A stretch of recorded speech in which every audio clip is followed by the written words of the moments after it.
Hey, I'm Spyder. This is the custom shop. Building these bobbers is one of the main things we do here. We do a lot of fabricating. And we take this bike, this is an 81 Honda CB750C, which was a huge road bike with giant pieces of luggage on it. Basically what we do is get rid of the tank, the seat, chop off the whole ass end, throw it away, weld the swing arm permanent to make it a hardtail, remount the battery, hide all the electronics underneath. I take one of the shocks that used to be on the bike itself, put it under the seat here, so it is some suspension. It is a true hardtail because the swing arm can never move, but you have some back saving suspension. Harley peanut tank. All this frame is stock. Take off the air box, all that crap, throw it away. Put these pods on, powder coat the motor, rewire it with a new wiring harness. It's only got about 8 wires to run that whole thing, and that's about it. We build these bars, put them on ourselves because the original ones look stupid.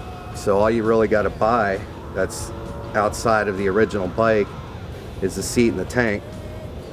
And you can make that money just selling off the original parts to people that still ride those Hondas. You could bring us your own bike, like an 81, any air-cooled bike, and we can do this to it, or you could buy one we have here at the shop. And once you ride one, you definitely want to own one. We just finished this one last night. Let's hear it run. Make sure it's in neutral. See, part of making your own wiring harness is you don't have your safety switches you used to have, so if the bike was in gear and I hit the start button, it could lurch forward, fall off the kickstand, brake, make me look like a total fool. And that's why I double check to make sure the bike's in neutral, since I'm not sitting on it with the clutch in. So, oh yeah, we got rid of all the original key and just put these switches on. You can't see now, but if I flip that, it'll light up the whole bike blue. This is the ignition, and this is the headlight. All right, fuel on, ignition on.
Hey, I'm Spyder at the custom shop.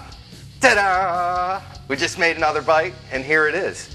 It's another 81 CB750C, just like the last one, except this time we extended the bike 18 inches, put on a separate platform for another independent seat for a passenger, mixed up the height a little bit, left the stock exhaust on the bike, and put on these floorboards for the passenger, which have grip tape. Other than that, it's basically the same machine, except this one runs a little quieter and a lot smoother. Tracks real well because of the length of the bike.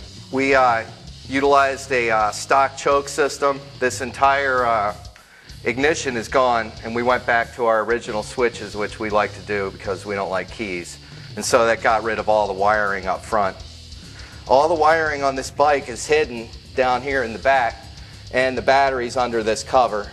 So everything is completely hidden. It's got clean look, nice lines, ultra low, sleek. It's 9 feet long, and we're gonna go out and run it today, unless the weather doesn't hold up, and we'll be riding it tomorrow. So to give you a little bit of a closer look here, I had to put 2 chains together because of the length of the swing arm on the bike, which we extended. As you can see, we put 18 inches in right here. Chain has to be kept reasonably tight because it likes to flop because of the length of it. We got the stock pipe so the bike runs real quiet. This is the battery cover. Get that out of there. If I lift this off and try not to scratch the paint, you can see that I dug a hole in this piece of 1/8 inch steel that I used to secure and beef up the new hardtail swing arm. Sunk the battery in exactly the right size so the lip of the battery actually holds on there. But I did build a skid plate and a box around the battery on the bottom to protect it. Drilled 2 holes through the frame of the bike, ran the wires right through it with rubber inserts to keep it from shorting out. Under here is the regulator, and right here is the 2 small coil or CDI boxes needed to run this bike. So we're going to airbrush some skulls on this, put it back on there. It's going to be pretty sweet.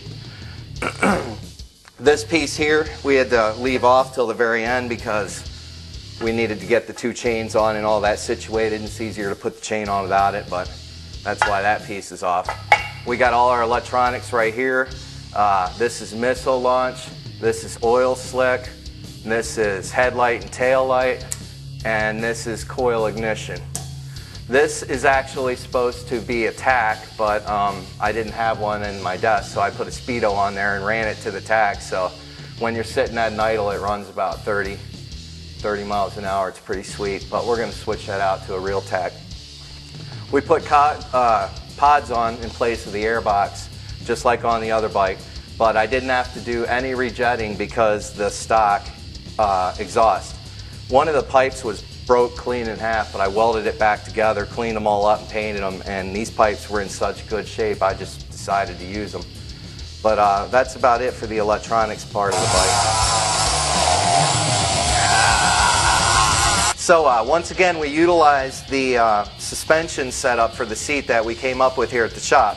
Basically, we've got a pivoting piece coming off the frame, which is welded right to the seat pan.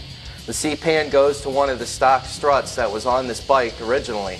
It was all rusty and corroded, so we sandblasted it, painted it 2-tone, put some skulls on there just to make it look cool. Basically, I welded onto this round piece, which holds it in a fitted place. I had to tack that on and off about 6 or 7 times before getting it just right to where the level was right and it suspended at the right weight proportion. These shocks come with 6 settings, and at the lowest setting, it's set up for someone at about 140 pounds, and then it goes up to about 220. If you weigh more than that, you'd have to get a different shock. As you can see, it not only works, it works great. That noise is the oil in the shock compressing. And these are our own bars we built here at the shop. We did something different this time too, and we left them 4 inches longer just for a wider, meaner look. But that's a story on the suspension. So if you've got an old bike, or if you don't, you just want one of these, get a hold of me through my Facebook page. I could custom make one of these to order for you. Loud, quiet, 2 seats, 1 seat, extended, not extended, whatever colors you want, whatever switches you want, you name it, we can do it. Here's a look at our project coming up. 1978 Honda Goldwing Bobber. It's going to be sick. But anyway, we'll see you midsummer when this next bike is ready to rock. Later.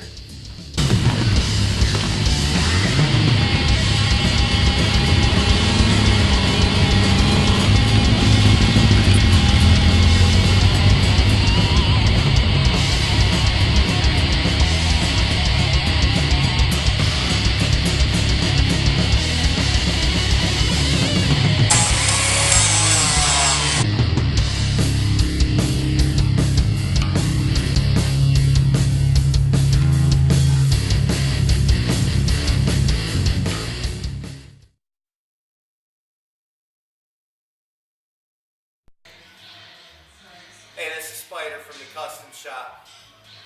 That's Seabass. That's James. We just finished the bike we were talking about in our last video. This is the 78 Yamaha XS1100. As you can see, it's a shaft drive. We pimped it out, made it into a bobber, put one of our own seat designs on it. King Peanut tank, 3.5 gallons of gas almost, so it lasts a little bit longer. Customer wanted the whole bike black, so we talked them into a little bit of color. But this is basically the overall design right here.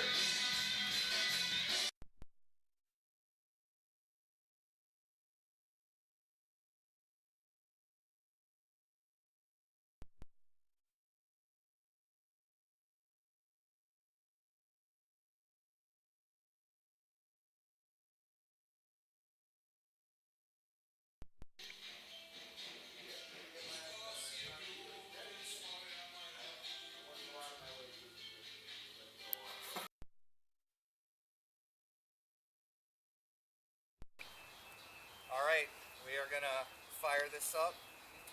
Just got done wiring it today.